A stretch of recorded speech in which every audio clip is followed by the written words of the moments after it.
বিষ্ণু ইসা ইসলামের কাছে যখন কোনো শিশু নিয়ে আসা হতো তিনি তাহনিক করতেন। হাদিসে এসেছে, সিরায় এসেছে। তাহনিক কি? খেজুর চিবিয়ে খেজুরের মিষ্টি রস লালাসহ বাচ্চার মুখে লাগিয়ে দিতেন। আলেমদের কাছে, অনেক আলেমদের কাছে আসে, আমার কাছে অনেকে এসেছে বাচ্চাদেরকে নিয়ে। তো আমরা এই সুন্নাহর উপর আমল হিসেবে খেজুর চিবিয়ে এর রসটা মুখে ঢুকিয়ে দিয়েছি। বারাকা, বিষ্ণু ইসা ইসলামের বারাকা নেওয়ার জন্য আসতো ছোট্ট বাচ্চাদেরকে নিয়ে। মদিনায় যখন সাহাবারা হিজরত করলেন মক্কা থেকে, মুসলিমদের ঘরে সন্তান সন্ততি নাই, বাচ্চা কাচ্চা হয় না। ইহুদিরা টিটকারি করে, এই তো মুসলমানদের সন্তান নাই।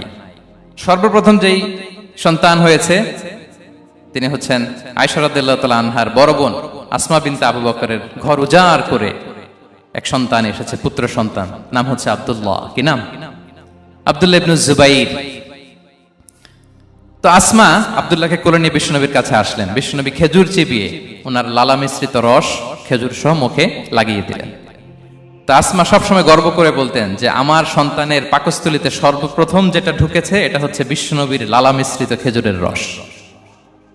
আল্লাহু আকবার।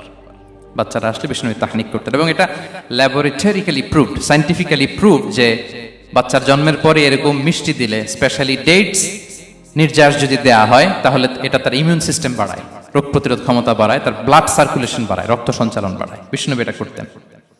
অনেক মায়েরা বরকতের জন্য বিষ্ণুনবীর কোলে বাচ্চা দিতেন।